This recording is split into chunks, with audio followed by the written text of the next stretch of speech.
Oke, Assalamualaikum warahmatullahi wabarakatuh. Halo semuanya, terima kasih telah menonton video ini. Saya Diki Nofri Kurniawan dari Pendidikan Matematika kelas A, nomor induk mahasiswa saya 13016222017. Jadi hari ini saya akan menceritakan sedikit sejarah tentang kalkulus. Jadi kalkulus itu awalnya dimulai dari zaman Yunani. Jadi gagasan utama yang mendasari kalkulus itu berkembang dalam jangka waktu yang sangat panjang karena diambil oleh matematikawan Yunani. Jadi bagi orang Yunani itu angka itu adalah bilangan bulat, rasio bilangan bulat sehingga garis bilangan memiliki lubang di dalamnya.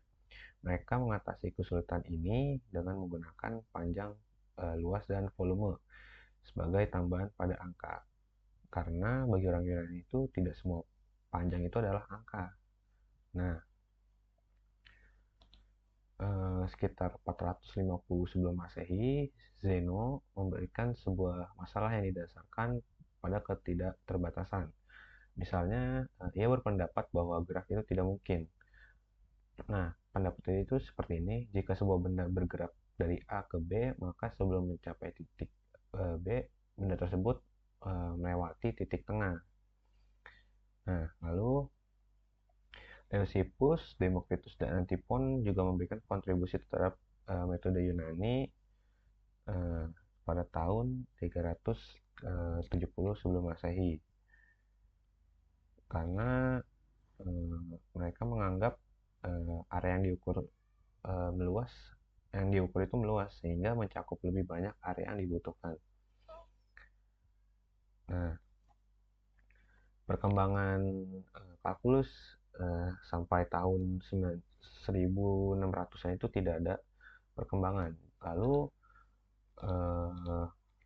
Luca Valerio itu menerbitkan sebuah uh, buku bernama De Quadratura Parabolae di Roma sekitar 1606 yang melanjutkan metode Yunani untuk memecahkan masalah luas jenis ini.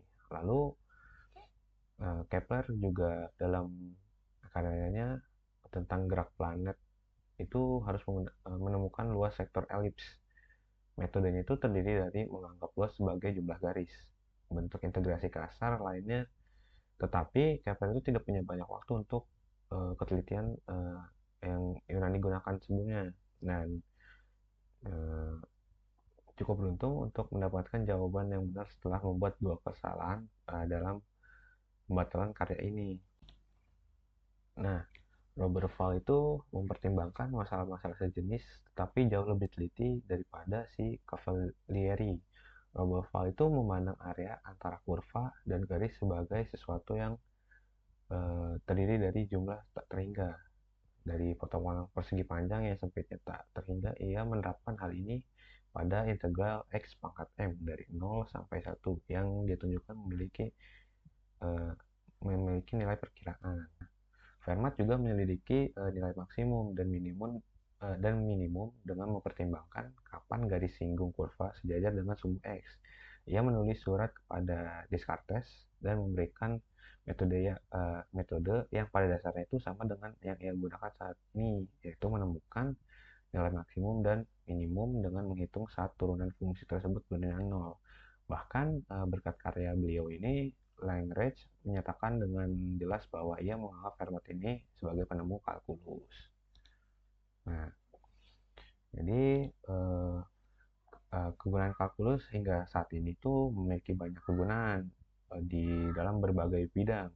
Misalnya itu dari sains dan teknik, terus ekonomi dan keuangan, apalagi juga komputer dan kecerdasan buatan itu AI, terus kesehatan dan biologis itu juga termasuk. Bahkan fisika dan kimia itu juga terkadang bergantung pada matematika kalkulus. Jadi segitu aja kurang lebihnya dari saya. Terima kasih semuanya kepada penonton. Wassalamualaikum warahmatullahi wabarakatuh.